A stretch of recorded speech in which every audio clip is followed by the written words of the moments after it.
up, guys? It's Corey here, back at you with day 3 of the next 7 days. Today we're talking about the new life and a new relationship. So yesterday we talked about how God wants a personal relationship with you.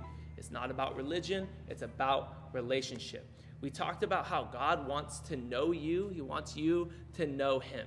In Romans chapter 8, verse 15 and 16, it says, "The Spirit you received does not make you slaves, so that you will live in fear again. Rather, the Spirit you received brought about your adoption to sonship. And by Him we cry, Abba, Father. The Spirit Himself testifies with our spirit that we are God's children."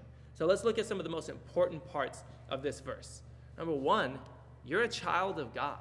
See, God called you into His family, and you said yes. You know what that means? That means you're a child of God now.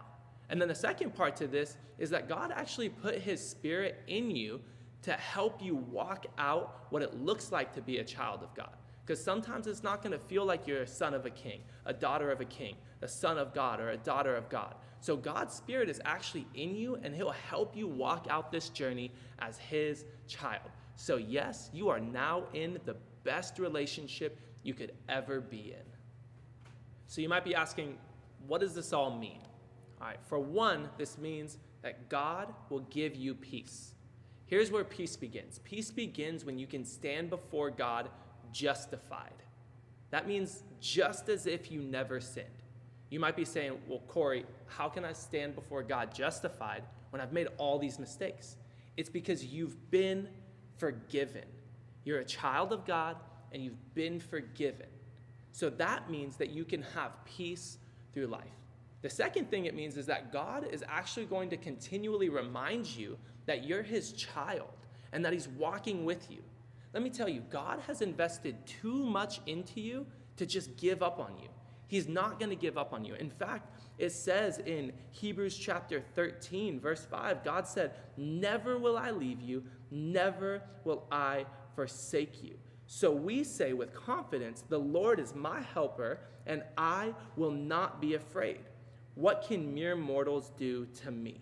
So how do we respond to this? Well, we trust God. No matter what's going on in life, we trust Him. We talk to Him about it and believe that in this new life, in this new relationship, He's actually walking all of this out with us. In Romans chapter 8, verse 28, God gives us this amazing promise. He says, "We know that God causes everything to work together for the good of those who love God and are called according to His purpose for them." So just think, now that you've committed your life to God, God is actually behind the scenes orchestrating everything to work out for your good and His glory. It says He's working everything, not just the good stuff. He's actually working together the good, bad, and the ugly to work out to bless you at the end of the day. You know, near the end of Romans chapter 8, it goes into saying these words, "What then shall we say in response to all these things? If God is for us, who can be against us? He who did not spare His own Son, but gave Him up for all of us, how will He not also, along with Him, graciously give us all things?" See, God's going to give you everything you need in life. It might not be everything you want, but it'll be everything that you need. So learn to trust Him. As His child, learn to trust God in this new life and this new relationship. And learn to walk this life out as His child. All right, guys, we'll see you tomorrow for day 4 of the next 7 days.